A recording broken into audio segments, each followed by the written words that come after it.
Assalamualaikum warahmatullahi wabarakatuh.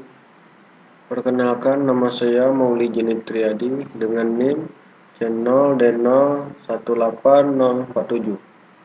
Saya dari program studi perpajakan akan mempresentasikan materi tentang konsep dasar akuntansi perpajakan.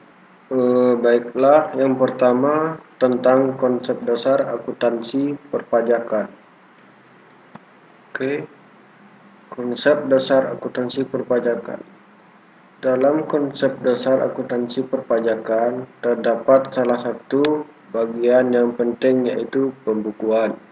Pembukuan yaitu berfungsi untuk menghitung pajak terhutang dan verifikasi serta pemeriksaan dan investigasi terhadap kebenaran perhitungan jumlah utang pajak tersebut. Selanjutnya kita akan masuk pengertian perpajakan. Dalam hal ini, sebagai suatu sistem informasi, akuntansi dibutuhkan oleh berbagai pihak, baik pihak internal suatu organisasi tersebut maupun pihak eksternal, seperti manajer, pemerintah, masyarakat, dan sebagainya. Maka akan dihasilkan suatu akuntansi pajak yang menjadi dasar untuk menghitung pajak yang terhutang.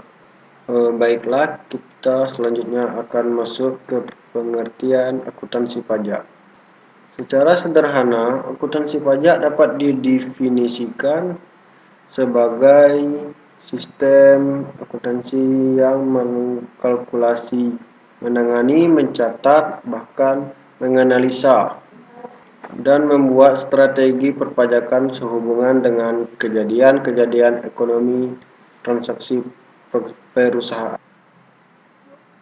Maksud dari mengkalkulasi di sini adalah menghitung satu persatu atau merinci biaya atau pengeluaran. Oke, selanjutnya kita akan masuk ke prinsip akuntansi perpajakan. Pada prinsip kesatuan akuntansi ini ialah perusahaan yang memiliki suatu kesatuan ekonomi yang terpisah dengan suatu pihak yang tentunya ada kepentingan dengan suatu sumber pada perusahaan. Oke, selanjutnya kita masuk ke fungsi akuntansi perpajakan. Sebagai dokumentasi perpajakan tahunan yang bisa dipakai untuk perbandingan dan mengetahui riwayat keuangan perusahaan. Selanjutnya, sebagai laporan keuangan resmi yang bisa kita paparkan saat ingin mendapatkan investor atau kegiatan publikasi lainnya. Oke, lanjut yang ketiga.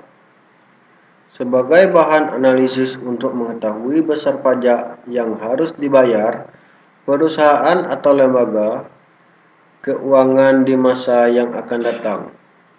Oke, lanjut yang terakhir. Sebagai strategi menganalisa pajak dan perencanaannya di masa yang akan datang.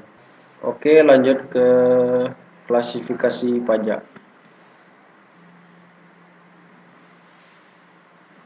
Klasifikasi pajak. Pajak langsung. Pajak ini dikenakan berdasarkan jumlah penghasilan atau kekayaan yang dimiliki sebuah perusahaan atau lembaga, dan besarannya telah diatur dalam Undang-Undang Perpajakan. Pajak langsung biasanya harus dibayarkan oleh wajib pajak dan tidak boleh diwakilkan atau dibebankan pada orang atau instansi lain. Oke, kita lanjut ke pajak tidak langsung. Pajak tidak langsung kebalikan dari pajak langsung. Maksudnya, pajak yang dibayarkan saat terjadi sebuah transaksi keuangan. Pajak semacam ini bisa diwakilkan atau dibebankan kepada orang lain. Baiklah, itulah penjelasan dari saya mengenai konsep dasar akuntansi perpajakan. Apabila ada salah kata, mohon dimaafkan. Sekian, terima kasih. Wassalamualaikum warahmatullahi wabarakatuh.